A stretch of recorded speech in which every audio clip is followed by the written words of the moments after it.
শেষ ভালোবাসা পর্ব 4। অত্র আবার দুহাত শক্ত করে ধরে আবার ঠোঁটের ডিপলি কিস করে যাচ্ছে। আভা একটুও নড়তে পারছে না। 5 মিনিট পর অত্র আভাকে ছেড়ে দেয়। সাথে সাথে আভা অত্রের গালে ঠাস ঠাস করে চড় বসিয়ে দেয়। চড় খেয়ে অত্রের কোনো পরিবর্তন হলো না, বরং আরও রেগে চিল্লিয়ে বলল, তুমি আমাকে মারো আর যাই করো, ভালোবাসি তোমাকে, তাই আজ তোমাকে আমার করেই ছাড়বো, সেটা আপোষ করেই হোক বা জোর করে হোক, বলে আবার হাত ধরে বিছানায় ফেলে দিল। দেখো অত্র, সব কিছুর একটা লিমিট থাকে। পাগল হয়ে গেছো তুমি? আমাকে যেতে দাও, আমি আদ্রিতার কাছে যাব। তোমার মাথা ঠিক নেই, রাগে তুমি জ্ঞানশূন্য হয়ে গেছো। হ্যাঁ, আমি পাগল হয়ে গেছি। যে কোনো মূল্যে আমার তোমাকে চাই। এখনো সময় আছে আভা, তুমি আমার ভালোবাসা অ্যাকসেপ্ট করো, আমাকে আই লাভ ইউ বলো, না হলে জোর করে স্বামীর অধিকার বুঝে নেব। দেখো অত্র, জোর করে কখনো ভালোবাসা হয় না, ভালোবাসা আসে মন থেকে। আর সেই ভালোবাসা আমার রাজ্যের জন্য ফিল হয়। যদি বলো বন্ধু হিসেবে ভালোবাসার কথা, তবে বলবো হ্যাঁ অত্র, বন্ধু হিসেবে আমি তোমাকে খুব ভালোবাসি। আভা, তুমি আমাকে হাসালে। তুমি জানো না একটা ছেলে আর মেয়ে কখনো বন্ধু হতে পারে না। আর তুমি আমার বিয়ে করা বউ, তাই তুমি মানো বা না মানো, আমি তোমার স্বামী। আর স্বামী হিসেবে তোমার উপর আমার সব রকমের অধিকার আছে। আমি আমার স্বামীর অধিকার চাই আজই, বলে অত্র আভাকে বিছানার সাথে চেপে ধরে আভার বুকের ওপর থেকে এক টানে ওড়না সরিয়ে ফেলে।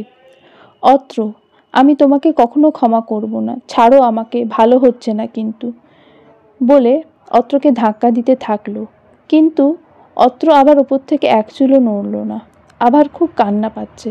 তারপর আভা মা বাঁচাও বলে জোরে একটা চিৎকার দিতেই অত্র আবার ঠোঁটে ঠোঁট ডুবিয়ে দেয়। আভা শত বাধা দেওয়া সত্ত্বেও অত্র আভার কোনো কথা শুনল না।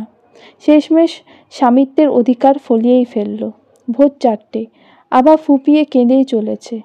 আভার কান্না শুনে অত্র বলে, আভা এবার কান্না বন্ধ করো, আমি ভুল কিছু করিনি, তোমাকে অনেক ভালোবাসি, তাই তোমাকে নিজের করে পাওয়ার জন্য এসব করেছি, যাতে তুমি আমাকে কখনো ছেড়ে না যাও। আজ আমাদের স্বামী স্ত্রীর সম্পর্ক পূর্ণতা পেয়েছে, এবার আমার বুকে এসো আর ঘুমিয়ে পড়ো। এটা বলে অত্র আভাকে হাত ধরে টান দেয়। খবরদার বলছি, ছুবি না আমাকে। আর কিসের স্বামী স্ত্রীর সম্পর্কের কথা বলছিস? যেখানে স্ত্রীর অনুমতি ছাড়া তাকে টাচ করা নিষেধ, সেখানে তুই? ছি অত্র, তোর মুখ দেখতেও আমার ঘৃণা হচ্ছে। একজন ধর্ষক আর তোমার মধ্যে কোনো তফাৎ নেই। আভা, কি বলছো এসব? আমি তোমাকে ভালোবাসি, তাই তোমাকে নিজের করে পাওয়ার জন্য এসব করেছি। যদি সত্যি তুই আমাকে ভালোবাসতিস, তাহলে আমার ইচ্ছার বিরুদ্ধে এসব করতি না, আমার ইচ্ছের মূল্য দিতি।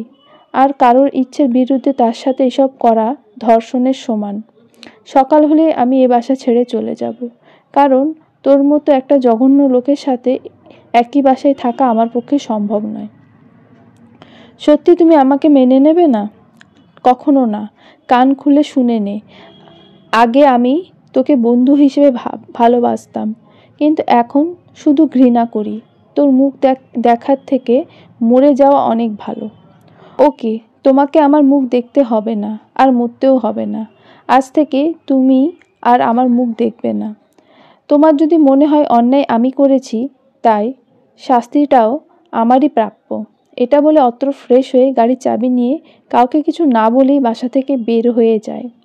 অত্র চলে যাওয়ার কিছুক্ষণ পর আভা উঠে ওয়াশরুমে চলে যায়। তারপরে শাওয়ার ছেড়ে দিয়ে নিচে বসে কান্না করতে করতে ভাবতে থাকে, কেন বারবার তার সাথে এমন হয়। প্রথমে যাকে ভালোবেসেছিল সে তাকে ভুল বুঝে দুনিয়া ছেড়ে চলে গেল, আর যাকে সবচেয়ে কাছের বন্ধু ভেবে নতুন করে বাঁচতে চাইলো, সেও তার সাথে এরকম একটা কাজ করলো, তার বিশ্বাস ভরসা সব ভেঙে দিল। কিছুক্ষণ এভাবে থাকার পর আভা চেঞ্জ করে ওয়াশরুম থেকে বের হয়ে ব্যালকনিতে গিয়ে দাঁড়ায়, কিন্তু কোথাও সে শান্তি পাচ্ছে না। তার শুধু বারবার মনে হচ্ছে অত্র কিভাবে তার সাথে এসব করতে পারলো। এসব ভাবতে ভাবতে অনেকটা বেলা হয়ে যায়। এত বেলা হয়ে গেছে, তবুও অত্র আর আভা নিচে নামছে না দেখে অত্রের মা ওদের ডাকতে উপরে আসে। আভা, অত্র তোরা কোথায়?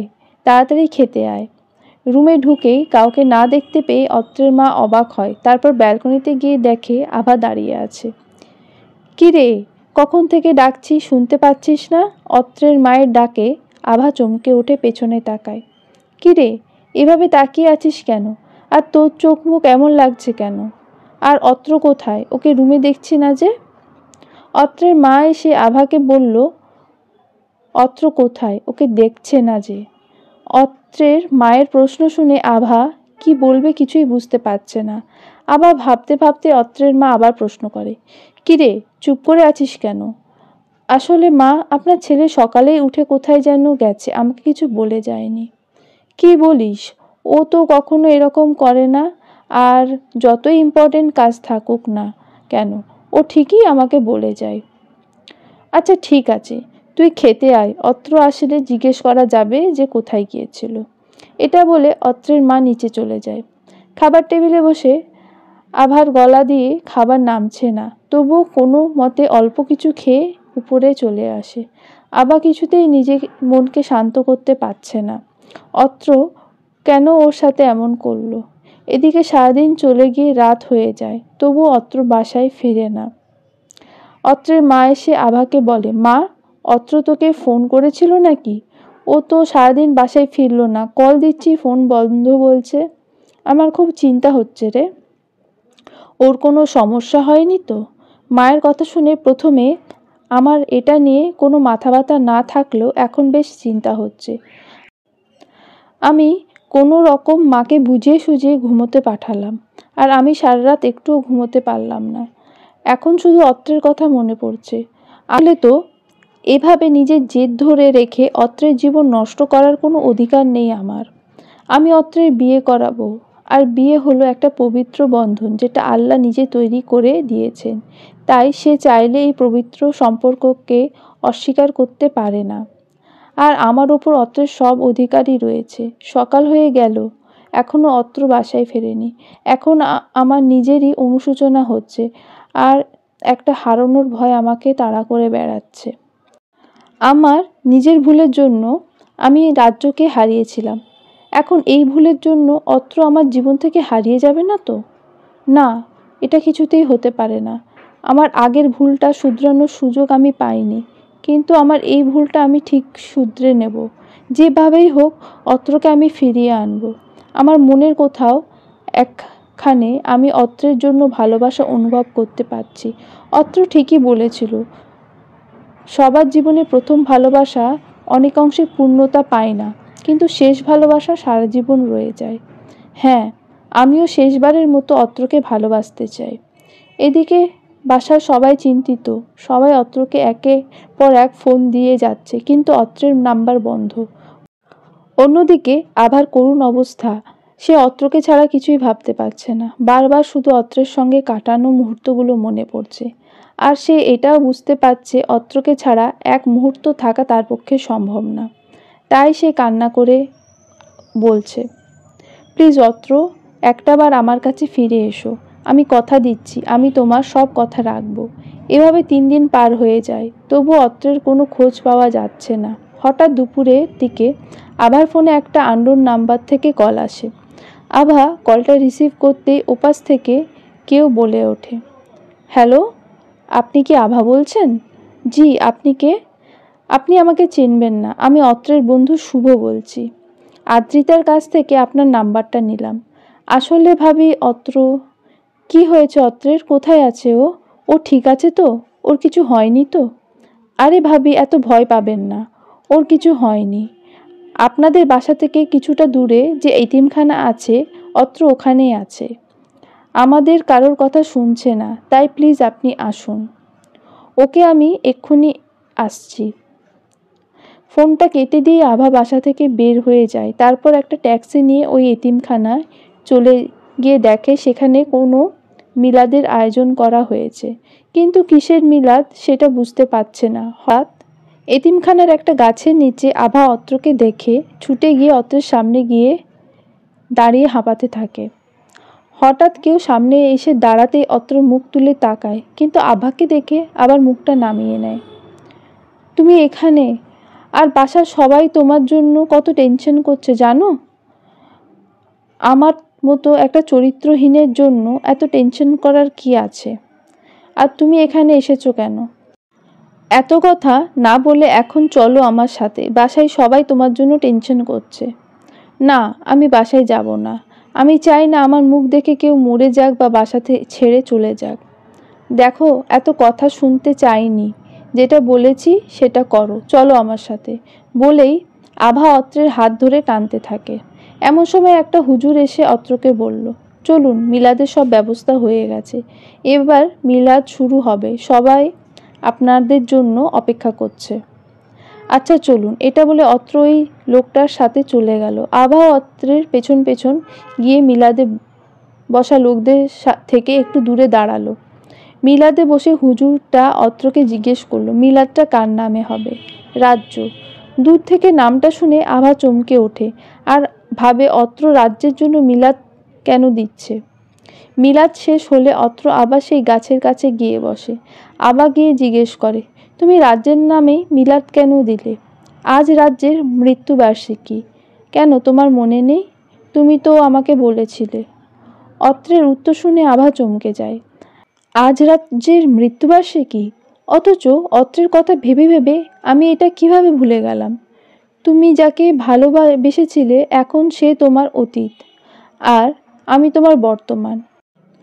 আমি চেয়েছিলাম তোমার অতীতের সকল কষ্ট দূর করে তোমার পাশে থেকে তোমায় নিয়ে সুন্দর একটা সংসার সাজিয়ে দিতে। অবশ্য তুমি এসব বুঝবে না, তাই এখান থেকে চলে যাও। আমি তো একা যাব বলে আসিনি, তোমাকে সাথে নিয়ে যাওয়ার জন্য এসেছি। মা তোমার জন্য টেনশন করে অসুস্থ হয়ে গেছে, তাই তাড়াতাড়ি বাসায় চলো। কি, মা অসুস্থ? কোনো ছেলে যদি এতদিন ফোন বন্ধ করে নিখোঁজ হয়ে থাকে, তাহলে তার মা অসুস্থ হবে না? এখন এত কথা না বলে তাড়াতাড়ি বাসায় চলো। আমি তোমাকে নিতে এসেছি। আমি চাই তুমি এক্ষুনি আমার সাথে বাড়ি ফিরে যাবে। আচ্ছা, তুমি যাও, আমি আসছি। আসছি নয়, এখনই আমার সাথে যেতে হবে। আরে তুমি গাড়ির কাছে যাও, আমি চাবি নিয়ে আসছি। আচ্ছা ঠিক আছে। তারপর ওরা ওখান থেকে সোজা বাসায় চলে আসে। অত্র আভা বাসায় ফিরতেই অত্রের মা দৌড়ে অত্রের কাছে এসে হাউমাউ করে কান্না শুরু করে দিল। কোথায় গেছিলিস বাবা, কাউকে কিছু না বলে? তুই জানিস কত চিন্তায় ছিলাম আমরা। তোর বাবা তো অসুস্থ প্রায়, আভা তো খাওয়া দাওয়া সব ছেড়ে দিয়েছে। মা, এই দেখো আমি ঠিক আছি। সরি মা, আর এমন করব না। তুমি কান্না থামাও প্লিজ। এই দেখো কান ধরছি। থাক, অনেক হয়েছে। খেয়েছিস? কেমন শুকিয়ে গেছে আমার ছেলেটা। আভা মা, তোরা টেবিলে গিয়ে বস, আমি তোদের খাবার দিচ্ছি। মা আপনিও বসুন, আমরা সকলে একসাথে বসে খাই। অনেক দিন পর আজ সবাই একসাথে খাবার খেলাম। আজ মনটা অনেক হালকা লাগছে। অবশেষে ভালোবেসে ফেলেছি অত্রকে। কিন্তু অত্রের কি হলো? সবার সাথে হেসে হেসে কথা বললেও আমার দিকে ফিরেও তাকাচ্ছে না কেন? ওকে একবার রুমে চলো, তারপরে দেখছি। সবাই দুপুরে খাওয়া শেষ করে যে যার রুমে চলে আসে। অত্র রুমে আসতেই আভাও অত্রের পিছু পিছু রুমে চলে আসে। রুমে ঢুকেই আভা পেছন থেকে অত্রের হাত ধরে সামনে ঘুরিয়ে অত্রের কলার ধরে বলে, এই সমস্যা কি তোমার? আমাকে ইগনোর করছো মনে হচ্ছে। দেখি আভা, ছাড়ো আমাকে, আমি ফ্রেশ হতে যাব। না, আগে বলো, আমার উপর রেগে আছো? আভা, সেদিনের ভুলের জন্য সরি। আমার তখন এমন করা উচিত হয়নি, একটু বেশি অধিকার দেখিয়ে ফেলেছিলাম। আসলে অধিকার শুধু তার উপরেই দেখানো যায় যে আপন মনে করে। যাই হোক, আমার এই ভুলের জন্য তুমি প্লিজ এই বাসা ছেড়ে যেও না, কারণ বাবা মা তোমাকে নিজের মেয়ের মতনই মনে করে। তাই তুমি যদি এভাবে বাসা ছেড়ে চলে যাও তাহলে তারা খুব কষ্ট পাবে। আমি যতই খারাপ হই, আমার মা বাবা কিন্তু খারাপ নয়, তাই অন্তত তাদের কথা ভেবে এখানে থেকে যাও। আমি কথা দিচ্ছি, এখন থেকে আমি আর কখনো তোমাকে বিরক্ত করতে আসবো না। কথাগুলো বলেই আভাকে সরিয়ে দিয়ে অত্র ওয়াশরুমে চলে গেল। অত্রের এমন ব্যবহারে আভা তো আকাশ থেকে পড়ল। আভা একটা মুচকি হেসে বলল, বুঝেছি, আমার বরটা আমার উপর অভিমান করেছে। ওকে, দোষ যখন আমি করেছি তাহলে অভিমানটাও আমি ভাঙব। অত্র ফ্রেশ হয়ে এসে শুয়ে পড়ল। আভা ফ্রেশ হয়ে এসে দেখে অত্র কপালে হাত দিয়ে চোখ বন্ধ করে শুয়ে আছে। এটা দেখে আভা মাথায় একটা দুষ্টুমি বুদ্ধি খেলে গেল। সে গিয়ে চুপ করে অত্রের বুকের ওপর শুয়ে পড়ল। এই কি করছো? আমি অত্র, তোমার বিছানা না, সরো আমার উপর থেকে। কেন? সেদিন তো বলেছিলে আভা এখন আমার বুকে এসে শুয়ে ঘুমিয়ে পড়ো। সেদিনের ভুলের জন্য তো আপনার কাছে হাজারবার ক্ষমা চেয়েছি, এখন কি আপনার পা ধরে ক্ষমা চাইতে হবে? উফ, পা ধরে ক্ষমা চাইতে হবে না, আপাতত একটু আদর করে দিলেই চলবে। কি? অত্র অবাক হয়ে আভার দিকে তাকিয়ে আছে, আর আভার এই ফাঁকে অত্রের ঠোঁটে একটা চুমু দিয়ে দৌড়ে আদ্রিতার রুমে চলে গেল। এদিকে অত্রের মাথায় কিছুই ঢুকছে না। সে শুধু ভাবছে আভার হলোটা কি। সেদিনের ঘটনায় মানসিক আঘাত পেয়ে আভা পাগল টাগল হয়ে গেল নাকি? কী সব উল্টোপাল্টা কাজ করছে, আবার লজ্জা পেয়ে কোথায় চলে গেল। এসব ভাবতে ভাবতে অত্র ঘুমিয়ে পড়ে।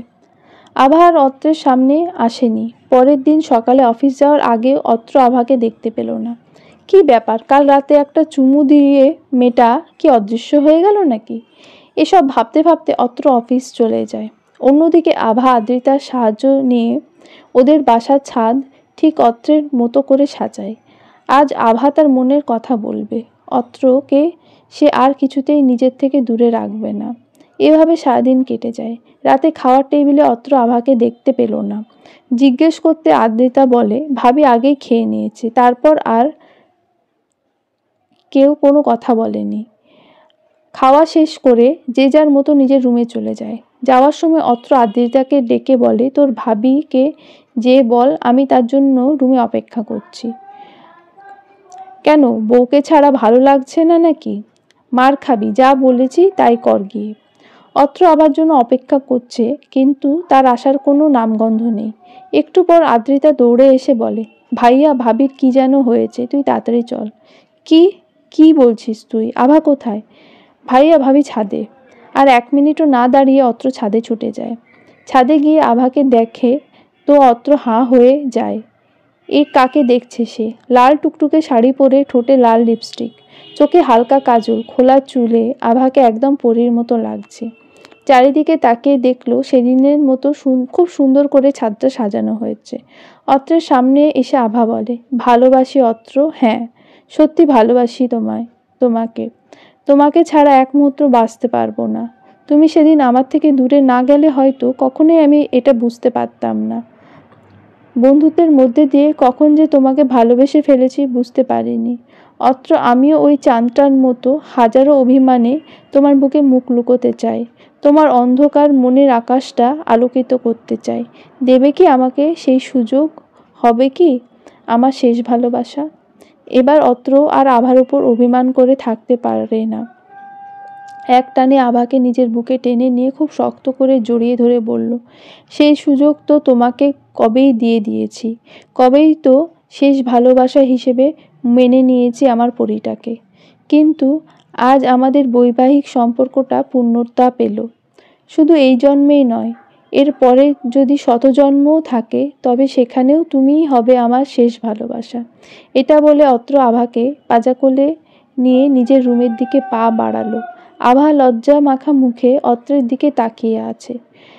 তো আজ তাহলে আমাদের দ্বিতীয় বাসরটা করেই ফেলি, কি বলো? আভার দিকে তাকিয়ে চোখ মেরে মুচকি হাসি দিয়ে। তবে একটা সমস্যা আছে। কি সমস্যা? রুমে গিয়ে আগে ফুলদানিটা সরিয়ে রাখতে হবে। কেন? কারণ তোমার ওই নরম হাতের চড়থাপ্পড় সহ্য করতে পারবো, কিন্তু ফুলদানির বাড়ি সহ্য করা ইম্পসিবল। কি বললে তুমি এটা?